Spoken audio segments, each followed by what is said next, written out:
Well, howdy friends, Brian Flecshsig of Mad River Outfitters in the Midwest Fly Fishing Schools, and I'm here to talk, guess what, about books. Well, one book in particular. Y'all know how I feel about books. I love reading books, and I've got to tell you that this, The Last Wild Road, has become one of my favorite books of all time. And not only that, but the author, T. Edward Nickens, has become one of my favorite people of all time. And we recently had a chance to sit down with Eddie Nickens and have a chat about this book, about his career and his contributions to Field and Stream and to the outdoor world in general. So have a watch.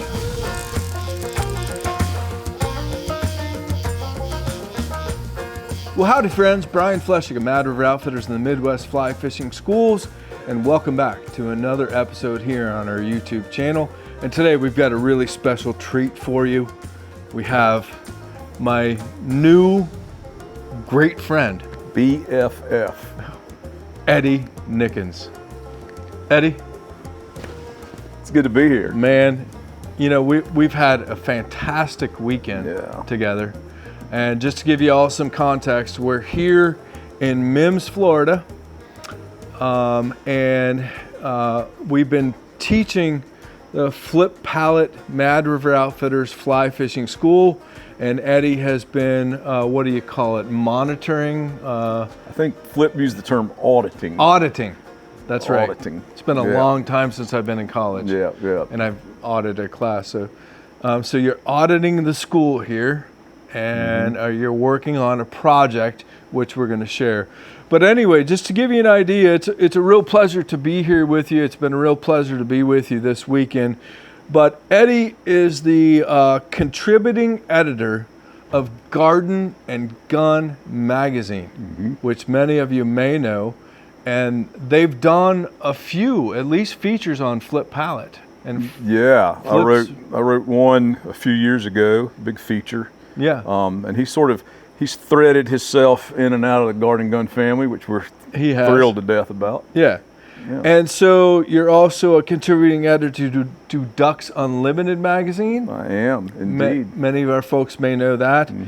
You're an editor at large on Field and Stream.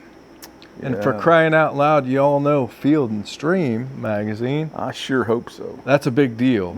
Yeah. And you're on the editorial board of Bonefish, Tarpon, and Trust magazine, which is an organization that we support wholeheartedly at Mad River Outfitters. In fact, you did an article in their most recent magazine about the Menhaden, which, if you're from Louisiana, which I'm partly from Louisiana, at least a couple weeks a year. Yeah.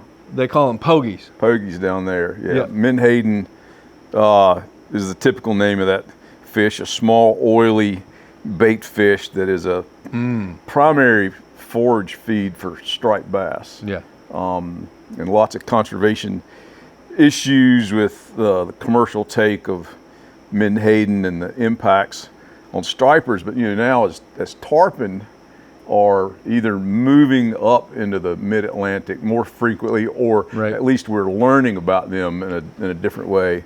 Some real concerns about Menhaden harvest and how that might impact these bigger groups of tarpon that are spending time in Carolinas, even Virginia, up in Chesapeake Bay. Sure. So, critical and they're netting the Menhaden, correct? They net them with the use of airplanes.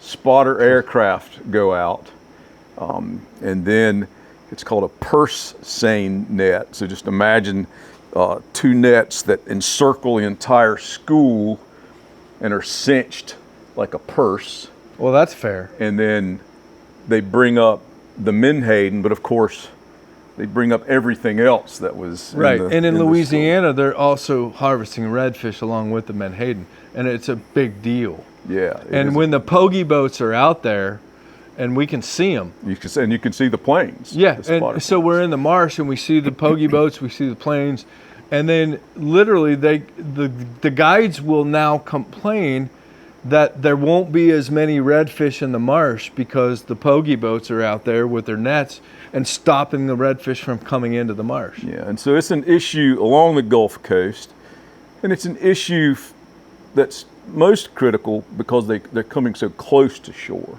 Yeah. You know, if they would just back off, and in, you know, in some states, Mississippi, you know, there's a mileage limit. I can't remember right off the top of my head, but you know, half mile or a mile off the beach. Florida not allowed at all. But the issue a lot of times is that they're just so close, and you know, it's a mess. Well, we're in the marsh and we can see them, so they're just too close, and they're really having an impact on the Louisiana fishery, and they're having an impact on fisheries all over the world, and they're having an impact on just the food source, and that's a big issue. So I encourage everybody to get that magazine. If you don't have a copy of it, you can call Mad River Outfitters. We'll send you a copy of it, but Eddie's got this article on these Menhaden. But let's go a little bit further. You've been 30 years freelance writing. You've written for Men's Journal. You've written for the Smithsonian, for crying out loud, National Geographic. But you've, in recent years, you've focused on hunting, fishing, and conservation. Which is obviously right up our alley. And when it comes to Flip Pallot, of course, you and he are like this because of that. You come out of Raleigh, North Carolina. You're probably traveling all over. You're on the road a lot. I am. Doing articles and researching and doing this. I have to be. I'm bringing to the people what they want to read about. Absolutely. So absolutely. It's a burden. And so you drove here from Raleigh about eight hours to be here to audit this class, and we're going to talk about kind of why you're here and why you're writing for this. But you're also the author of how many books? 5 books in conjunction with Field and Stream, and then a collection of Field and Stream essays as well. Right. So I've got some copies right here. Is the Total Outdoorsman Manual. The Total Outdoorsman Manual is one of the Field and Stream publications. I had a chance to thumb through this book, and I am going to steal this book from Flip. That's between you and Flip. Or you can send me. I could send you. You could send me copies. But this is just, it is the Total Outdoorsman Manual. If you want to know, this is like when I was a kid, I had a Boy Scout handbook when I was in the Boy Scouts. This is like the Boy Scout handbook for big boys. Like the Man Scout It's handbook. Like the Man Scout handbook. I like that. That's good. But this was released in 2011, and it sold over 300,000 copies. It went nuts. It went crazy. It went viral viral before we knew what that meant. By today's standards. Yeah. And so, you know, the outdoorsman life and the interest in the outdoors and learning these skills that you teach in here and the information that you have in here is more alive than it's ever been. I think so. Yeah. And especially after COVID.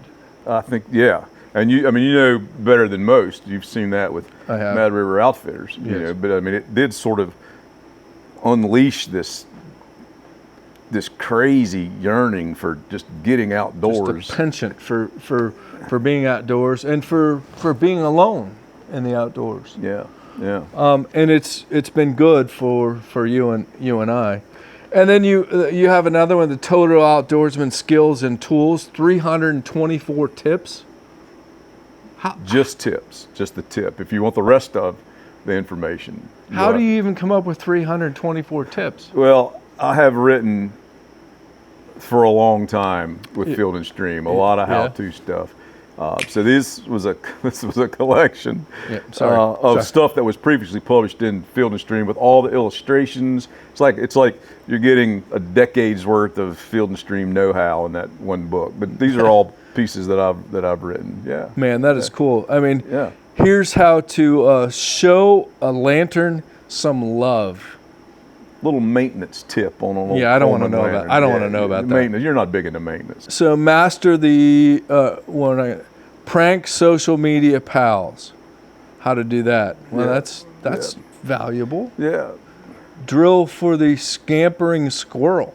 So this is a how to practice exercise for shooting small game on the run as opposed to large game, big game on the run.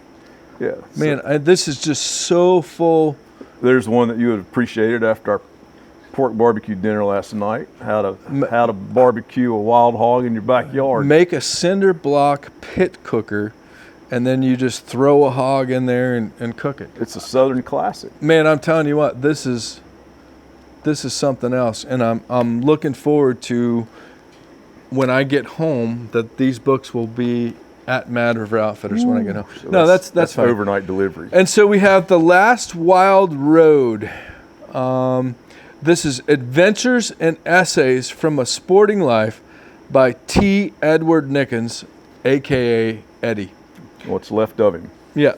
So The Last Wild Road is your most recent book?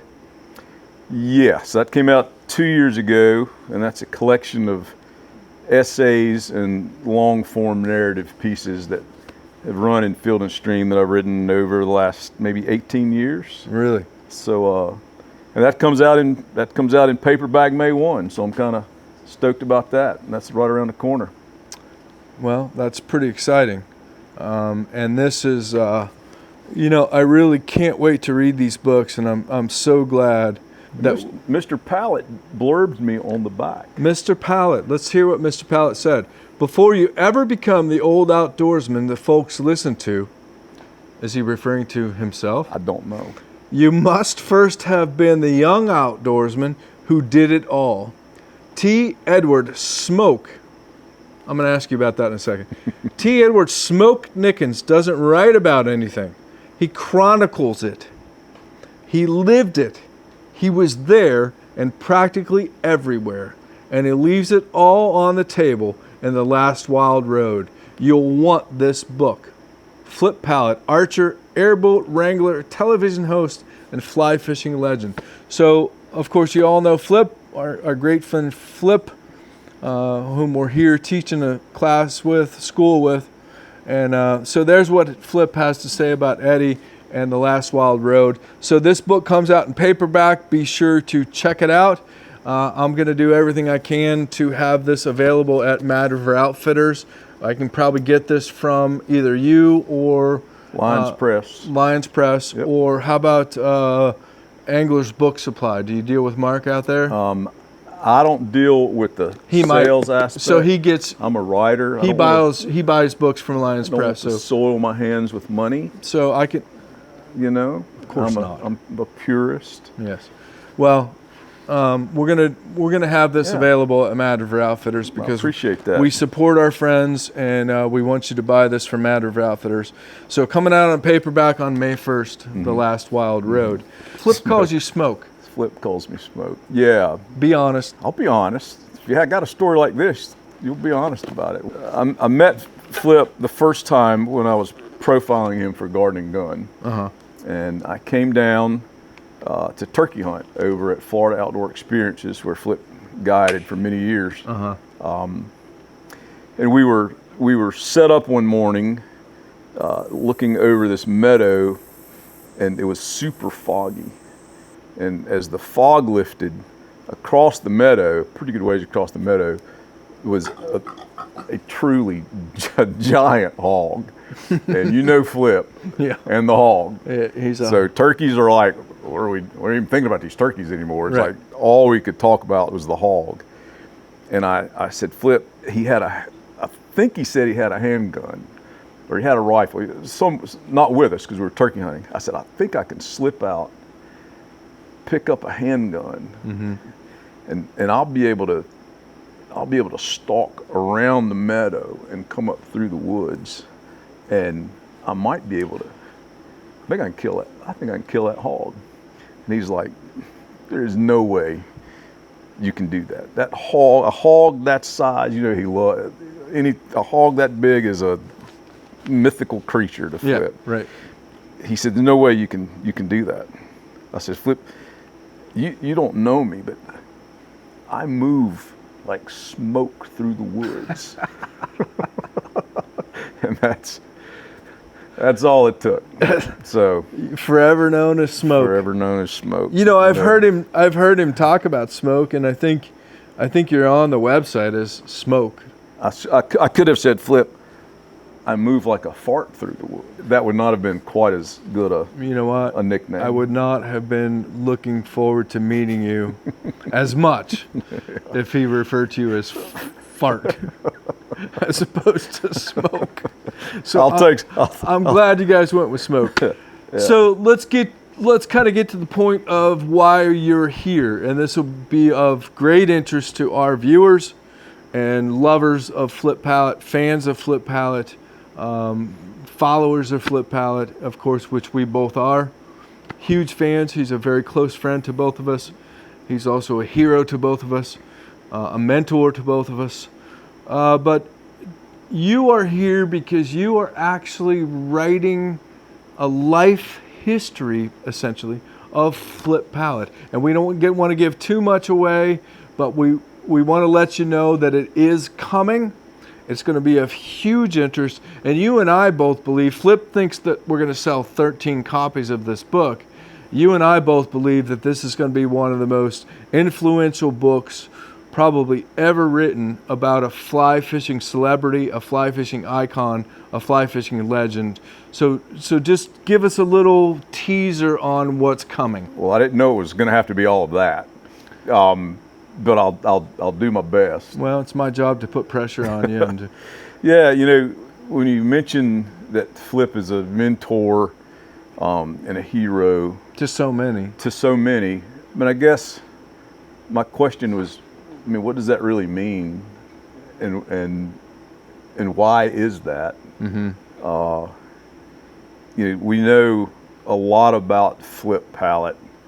You Google Flip Pallot, I've done it. You can sit there for 5 hours and go through videos and yeah.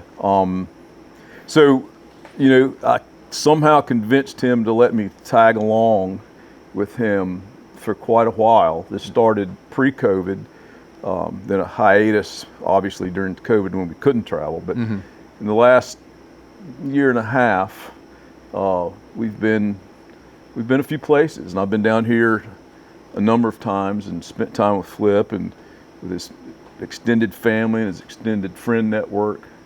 So I'm looking forward to sort of diving into those questions of what is it about Flip Pallot. There's a magic. Yeah. There's a magic about Flip, and you know this well enough. I know this, having been friends with him for almost 30 years, been working with him for a long time, and been and now kind of a business partner with Flip and developing products, and with our YouTube channel, and then the schools that we're doing.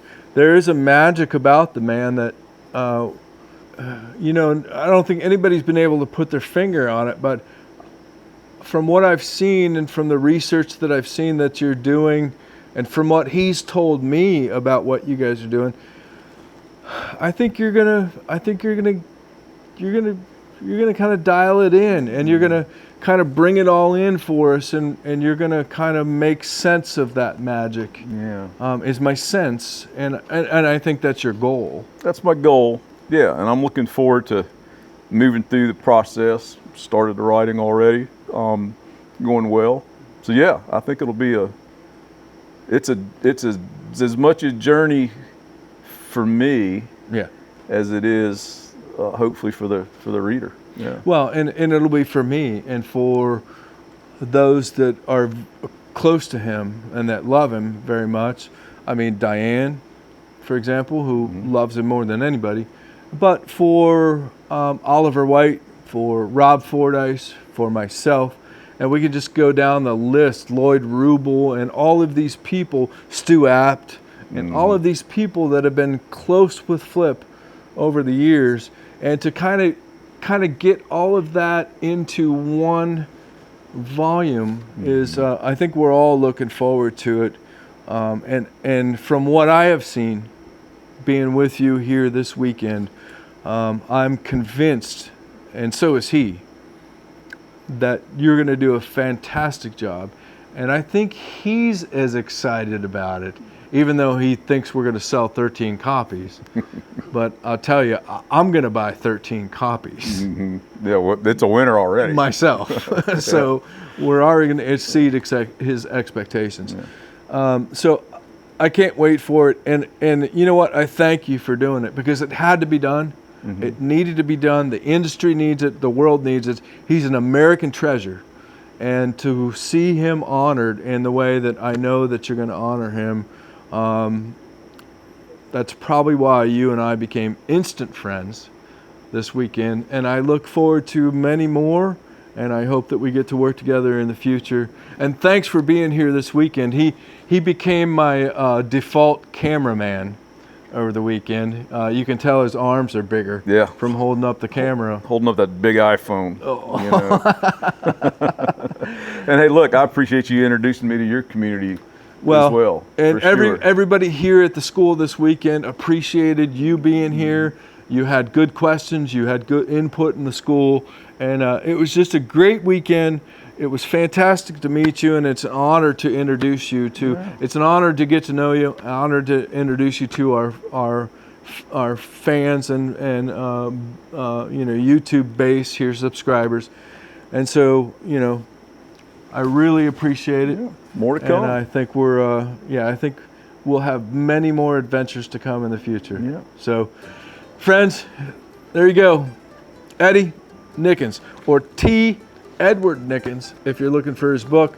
But The Last Wild Road, the Field and Stream books, the Total Outdoorsman Manual. I can't wait to dig into this because I know you're going to give these to me, right? Those are Flip's. Yeah, I got nothing to do with what happens. I can't steal Flip's books. So. Well, anyways, friends, thanks for watching. Check out the books. If they're not on madriveroutfitters.com yet, that's fine. Buy them from anywhere because we want to support this guy because he's supporting us. He's supporting our good friend Flip.